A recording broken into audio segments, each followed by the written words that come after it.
The woman was terrified to see her son walking toward her with a man who looked exactly like a wanted fugitive. Before she could react, the man grabbed her son by the neck and whispered a threat. He's kind enough to offer me a ride. This needs to happen.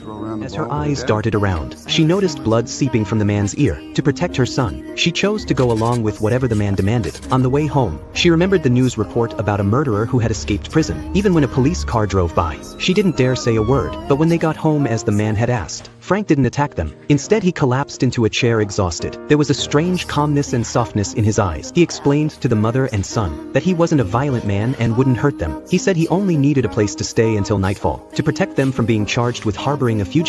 Frank tied Kate loosely to a chair. His hands were gentle, as if afraid to hurt her, maybe to thank them for letting him stay. Frank went to the kitchen and cooked lunch for them. Since Kate was tied up, he carefully blew on each bite to cool it down, then fed it to her with a spoon. Looking at this gentle man, Kate found it hard to associate him with the label of murderer. When night fell, Frank untied Kate before he planned to leave, but the sound of a passing patrol car forced him to stay longer. The next morning, Frank got up early and made breakfast for them again. This time, Kate walked over holding the rope. You won't be needing that any longer.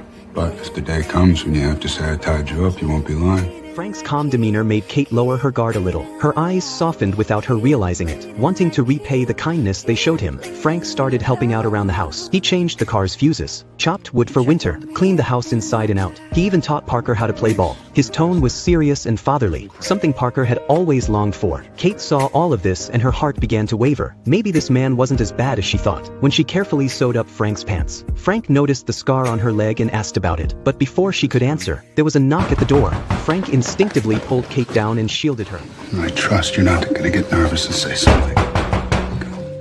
When Parker opened the door, it was a neighbor delivering peaches. The neighbor warned that there was an escaped killer nearby, and told them to be extra careful. Parker came up with an excuse and sent her away. Frank knew in that moment he had earned Parker's trust. He praised him with a proud father's tone. Kate noticed it too. Something unspoken started to grow in her heart. To ease the tension after holding Kate down, Frank suggested making a peach pie with the fruit from the neighbor. As they baked together, every glance they exchanged, every small touch, made Kate's heart race. But she didn't pull away. In fact, she trembled slightly with excitement. Parker sensed his mother's emotions. He realized she might have feelings for this man too. Frank's hand slowly reached for her waist. Kate didn't resist. She gently leaned onto his shoulder, soaking in the quiet and the warmth. But Frank was supposed to leave that night. Kate came up with excuses to make him stay. Maybe tomorrow, once your stitches have had a little more time.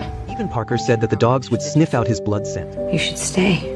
Facing such tender pleas, Frank didn't give an answer, but from that moment, he never mentioned leaving again. He fixed the loose stairs, repaired the squeaky door, and like a real father, taught Parker how to change a tire. In their free time, Kate put on a dress and danced with Frank. Time seemed to freeze in that perfect moment, watching the happiness on their